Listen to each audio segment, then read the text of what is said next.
صحیح بخاری حدیث نمبر 46۔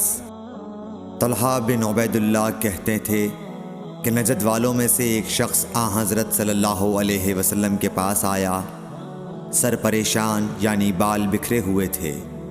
ہم اس کی آواز کی بنبناہٹ سنتے تھے اور ہم سمجھ نہیں پا رہے تھے کہ وہ کیا کہہ رہا ہے، یہاں تک کہ وہ نزدیک آن پہنچا جب معلوم ہوا کہ وہ اسلام کے بارے میں پوچھ رہا ہے۔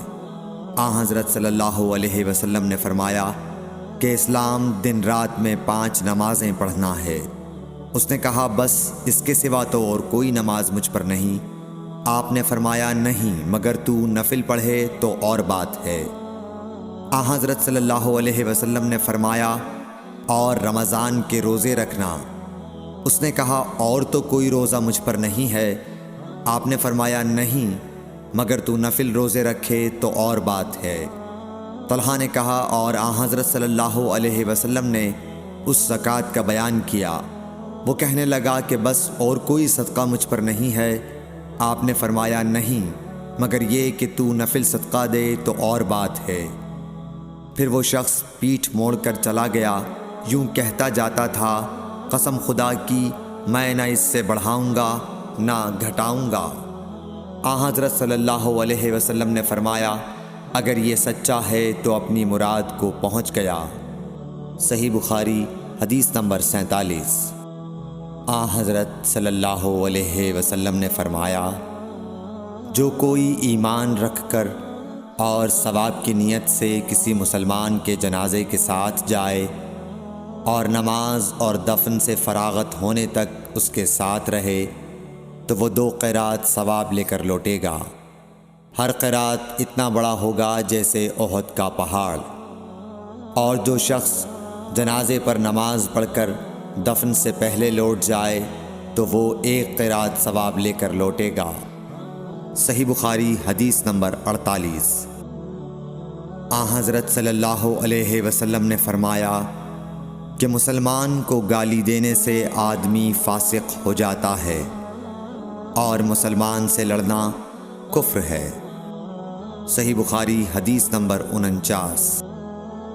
حضرت صلی اللہ علیہ وسلم اپنے حجرے سے نکلے، لوگوں کو شب قدر بتانا چاہتے تھے وہ کون سی رات ہے۔ اتنے میں 2 مسلمان آپس میں لڑ پڑے۔ آپ صلی اللہ علیہ وسلم نے فرمایا میں تو اس لیے باہر نکلا تھا کہ تم کو شب قدر بتلاؤں، اور فلاں فلاں آدمی لڑ پڑے تو وہ میرے دل سے اٹھا لی گئی، اور شاید اسی میں کچھ تمہاری بہتری ہو، تو اب ایسا کرو کہ شب قدر کو رمضان کی 27ویں، 29ویں اور 25ویں رات میں ڈھونڈا کرو۔ صحیح بخاری حدیث نمبر 50۔ ایک دن حضرت صلی اللہ علیہ وسلم لوگوں میں تشریف فرما تھے کہ آپ کے پاس ایک شخص آیا اور پوچھنے لگا کہ ایمان کسے کہتے ہیں۔ آپ صلی اللہ علیہ وسلم نے فرمایا کہ ایمان یہ ہے کہ تم اللہ پاک کے وجود اور اس کی وحدانیت پر ایمان لاؤ، اور اس کے فرشتوں کے وجود پر، اور اس اللہ کی ملاقات کے برحق ہونے پر، اور اس کے رسولوں کے برحق ہونے پر، اور مرنے کے بعد دوبارہ اٹھنے پر ایمان لاؤ۔ پھر اس نے پوچھا کہ اسلام کیا ہے؟ آپ صلی اللہ علیہ وسلم نے پھر جواب دیا کہ اسلام یہ ہے کہ تم خالص اللہ کی عبادت کرو اور اس کے ساتھ کسی کو شریک نہ بناؤ، اور نماز قائم کرو، اور زکوٰۃ فرض ادا کرو، اور رمضان کے روزے رکھو۔ پھر اس نے احسان کے متعلق پوچھا۔ آپ صلی اللہ علیہ وسلم نے فرمایا احسان یہ ہے کہ تم اللہ کی عبادت اس طرح کرو گویا تم اسے دیکھ رہے ہو۔ اگر یہ درجہ نہ حاصل ہو تو پھر یہ تو سمجھو کہ وہ تم کو دیکھ رہا ہے۔ پھر اس نے پوچھا کہ قیامت کب آئے گی؟ آپ صلی اللہ علیہ وسلم نے فرمایا کہ اس کے بارے میں جواب دینے والا پوچھنے والے سے کچھ زیادہ نہیں جانتا، البتہ میں تمہیں اس کی نشانیاں بتلا سکتا ہوں۔ وہ یہ ہیں کہ جب لونڈی اپنے آقا کو جنے گی اور جب سیاہ اونٹوں کے چرانے والے دیہاتی لوگ ترقی کرتے کرتے مکانات کی تعمیر میں ایک دوسرے سے بازی لے جانے کی کوشش کریں گے، یاد رکھو قیامت کا علم ان 5 چیزوں میں ہے جن کو اللہ کے سوا کوئی نہیں جانتا۔